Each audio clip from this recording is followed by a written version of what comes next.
Okay. So first notice, the presentation will not be shown, actually be shown in 3D, so I hope, Ricardo, did you give the... Yeah.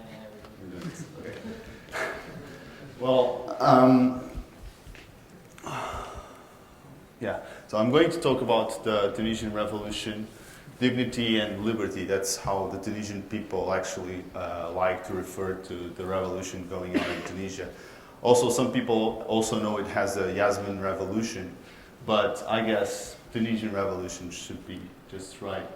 I will not have an agenda, but I definitely have a timeline. It begins in 1989, and it goes from there, 93, 2001, 2004, until 2011. So, 1989 was pretty much an historical year. I guess that you would probably have one or two historical moments that you could think about, right? For instance, what? The wall, right? The Berlin Wall, the fall of the wall. And what? You were born in 1989. Okay, we'll get there. We'll get there. Okay, you were born in 1989, so you are the computer, okay? I want to do an experiment with you. You are the computer, so run this piece of code. Should not be that difficult. It's basically asking you if you are born in 1989. Okay, some people were actually born before, you cannot, because you were born before 1989, okay? Okay, some of you were actually born before 1989, and others, I guess that is like what, half-half? Okay, but my point here is that lots of people in this venue were not born before 1989, so they are quite young and they don't remember the 80s. For those that were actually born before 1989, they still remember at least part of the 80s. And Nuno Marco, a very popular radio show, popular program here in Caderneta de Cromos, says that sometimes it feels that the 80s were this evil, there was this malefic mastermind that was responsible for all kinds of incredibly addictive, but at the same time dangerous toys that we grow up with. And this was its masterpiece. A chemistry kit had flammable materials, toxic materials, poisoning materials, okay, cutting materials, check, and exploding materials. So it was pretty much a terrorist kit, do it yourself. And in 1989, I had my Dexter moment with this stuff, which got me 30% of my body with third-degree burns, 6 weeks at the hospital, endless procedures, and 4 years of physiotherapy and scars for life. But then you do Control-Alt-Delete, you move on, and the second part, which still relates to 1989. It's a big world out there. And in 1989, this guy, Francis Fukuyama, author of The End of History, said and published, at the time not the book, just an article at International Relations Journal saying and talking about the end of history, that he was basically predicting the fall of the wall in Berlin and the end point of mankind's ideological evolution and the universalization of Western liberal democracy as the final form of human government.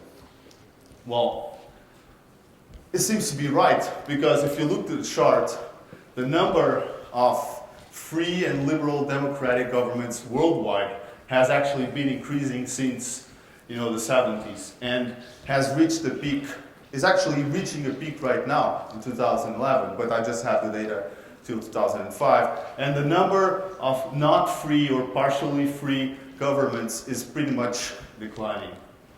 But in 93, Samuel Huntington, for those of you that come from the international relations background might know about this book, The Clash of Civilizations, said, okay, Francis Fukuyama pretty much does not understand anything of what he's saying, so what we have is a clash of civilizations. So civilizations will inherently keep pushing between each other, and guys seem to be right, because in 2001, you saw it on TV. There was no Twitter back then, there was no Facebook, there was definitely no YouTube. There was already internet and even BlackBerry. They kept working, but part of the cell phone network in New York halted during. So pretty much this was a TV event worldwide. And tragically, on March 2004, for the first time, a non-mass media, but a peer-to-peer effect was crucial towards the shift of power in Spain following the Atocha bombings in Madrid.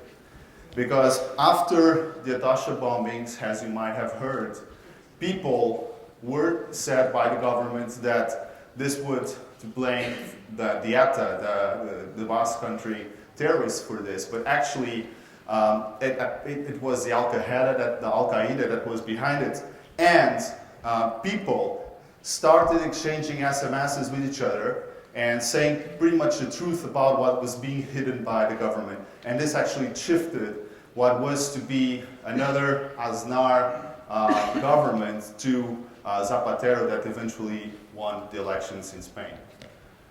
So there I come to the third part, to leave without freedom. And in 2005, I worked in Tunisia for one year working as a telecom engineer there. And Tunisia was by definition an authoritarian police state. So you could not have the right of assembly. Things like this would probably be at least very, very well controlled in Tunisia, just to make sure that people like me would not be able to give, pretty much talk about politics or anything that would be against the government. There was no democracy, and there was something waiting to happen. Because if you remember Francis Fukuyama, the guy also told something. He told that whenever the GDP per capita of a country exceeds somewhere between the $8,000 and the $12,000 zone, you have democracy coming in. So as the country gets richer, they will tend towards democracy. And this was what happened, because if you think about this, this is actually the Tunisian GDP per capita in US dollars since 1980 to 2010. And if you look to the country, it's not like the country is stopped or anything like that. The economy is actually booming, even in this last 5 years or so. They were growing 5 or 6% per year. They were getting richer. But as they were getting richer, they were also getting more educated. They were also getting much more conscious about their own democratic issues, and people were getting aware. So if you want to check out about dictators, you just log in on Dictator.in, I guess. This is probably a private network, social network of dictators worldwide. Have guys from... and Zine Ben Ali was there. I guess his account was frozen a couple of months ago, and latest start was in Saudi Arabia at undisclosed location. But still, lots of recommendations. You know, guys like Socrates said, true champion of democracy, more or less in these words. He told it in Portuguese, but guys like Sarkozy, you know, Zine is all about elegance and style. And if you just want to make sure, just check it out on the internet. They were great buddies, because Zine Ben Ali was, for all that matter, a pro-Western, at least Israel-neutral president that would favor Western-like economic reforms in his own country. So because of that, they would simply let him be the way he was, non-democratic. But then I come to the last part of my presentation, Chaos Theory and Butterfly Effect. You might have heard about the butterfly effect, right? The butterfly effect simply says, does the flap of a butterfly's wings in Brazil set off a tornado in Texas? And the question is, does the isolated activism of one man in the middle of Tunisia can set a revolution in a lot of Arab countries? Well, for Niall Ferguson, very famous historian, it actually might be the case. And for him, great forces don't make history, not great trends. but individuals, single individuals, single people that come up front at the right moment can have the power to change history. That was what happened when December last year, Mohamed Bouazizi decided to set fire on himself because he was being arrested constantly by the police. So he just went to the front of the municipality of his hometown in Sidi Bouzid. He pretty much placed, I would say, a liter or so of high power propellant on himself and set himself on fire. He was a very popular guy in Sidi Bouzid, had lots of friends, and just afterwards, he still survived. He survived for 18 days. Hypocritically, banally paid visit because he was being very, very much arrested by all the people in the streets. Because Bouazizi just left a message on his Facebook saying, "Okay, bye-bye, mother. I'm going to do a desperate act. I know I shouldn't be doing this." This was his final message to his family. "But I will have to do this because I really cannot keep it anymore. I don't have a job. I try to sell fruit in the markets, but I can't because the police simply comes by and they take my fruit, they take my carrot away, and they simply try to make my life difficult. I cannot sustain it anymore." So he did this desperate act. Well, unluckily for the government, he had lots of friends. People started to go on the streets in Sidi Bouzid. This has come viral over Tunisia. City after city, they decided to go to the streets and protest against the government. And I guess this had what I call at least the switch effect, which was fear. The fear switch went off. And people were afraid of the police. They were afraid no more. They were coming to the streets. And I can tell you, there's lots of police in Tunisia. There's 4 times more police per capita than here in Portugal, for instance. And we're already one of the highest in Europe.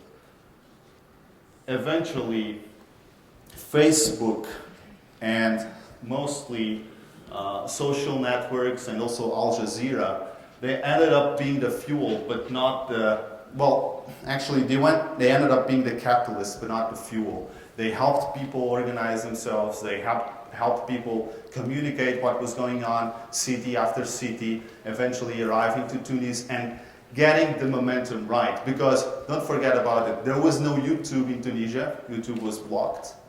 And even Al Jazeera, the only chance they had Al Jazeera was because they had satellite dishes that could get the signal, because even the Al Jazeera station in Tunisia was shut down by the government. So all media, newspapers, TV stations, radios were controlled by the government.